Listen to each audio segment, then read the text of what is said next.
Yes, Your Honor. The defense calls Indigo Quade to the stand.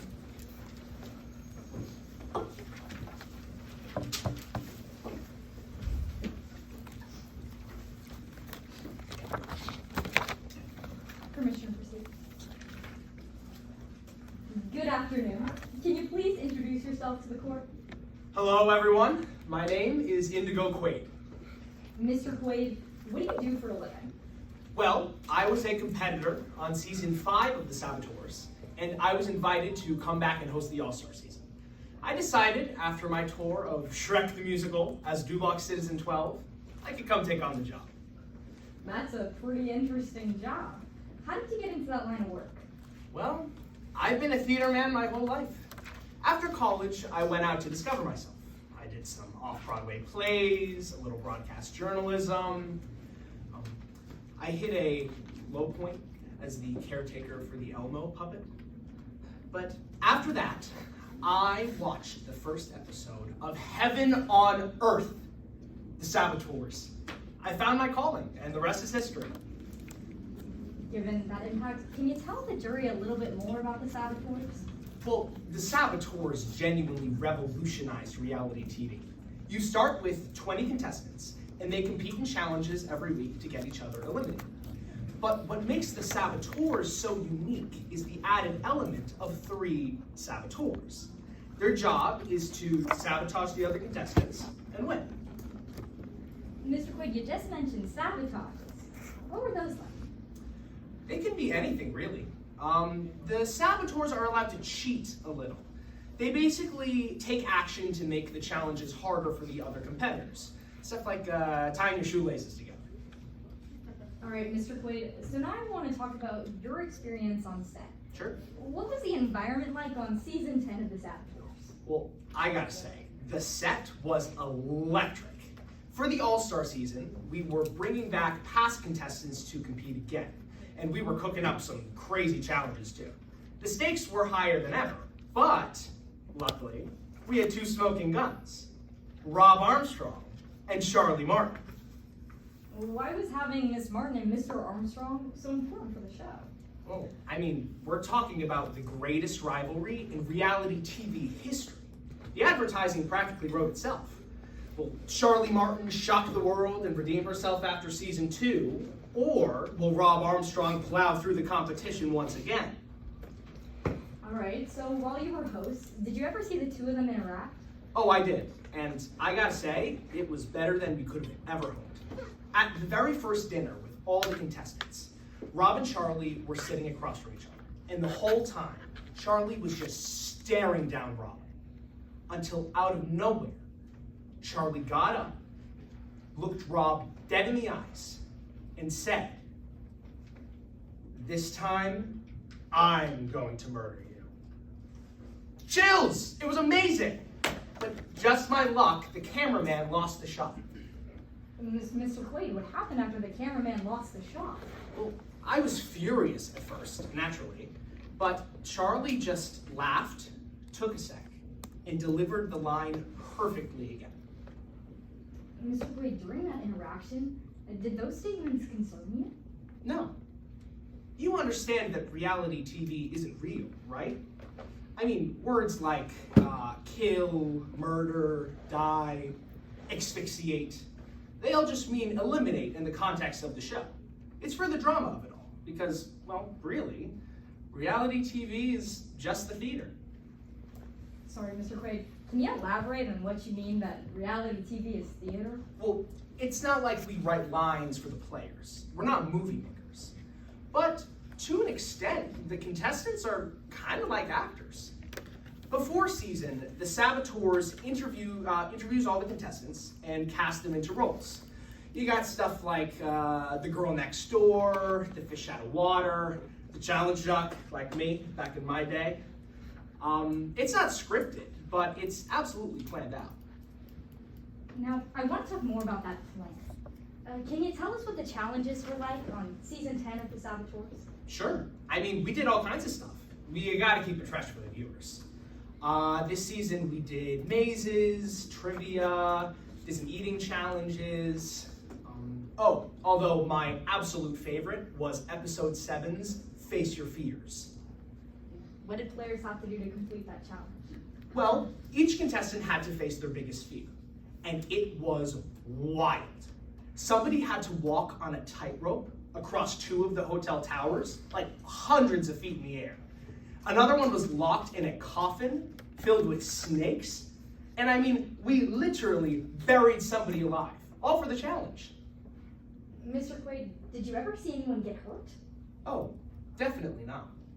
On the show, it may look like we're doing some really intense stuff, but I can assure you we always take safety precautions.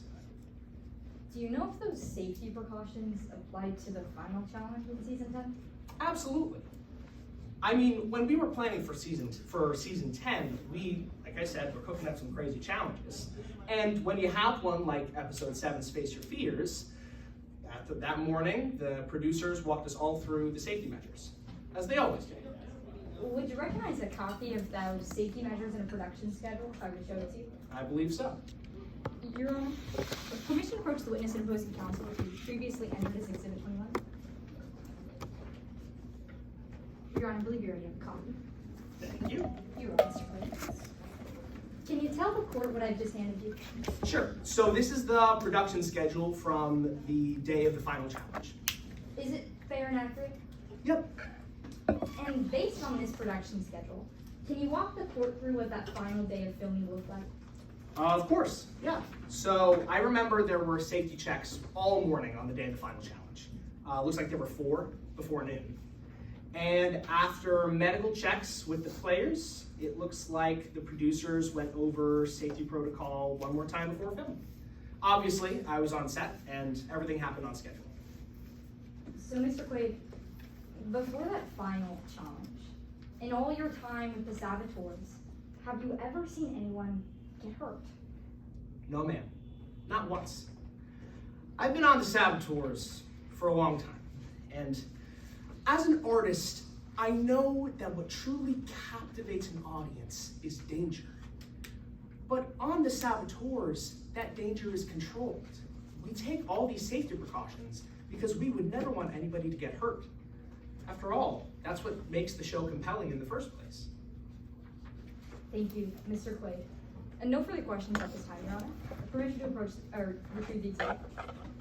There you go. Cross-examination? Yes, Your Honor.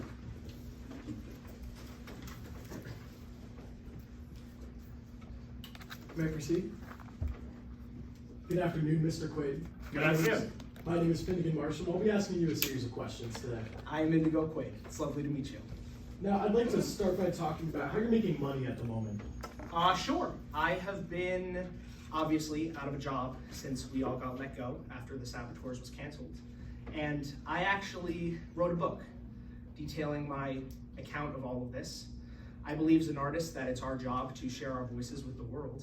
And right now, the advance on that book is what's sustaining me at the moment. Right, but you haven't written this book yet. It's actually still being written at this moment, right? Yes, I am in the early stages of my creative process. All you have left is to write the final chapters of that book, right? Yes. The final chapters of that book, well, you're writing it about court today, aren't you? Well, this is certainly a chapter in the saga. We just gotta see what happens. This book isn't just about your life, no. It's about the whole situation regarding Rob Armstrong's death, right? Yes, absolutely. You want to turn this tragedy into something beneficial.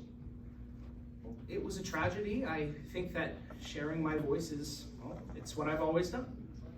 Well, I'd like to talk about how in the past you got things that were beneficial for you. You lied to get on season 5 of the Saboteurs.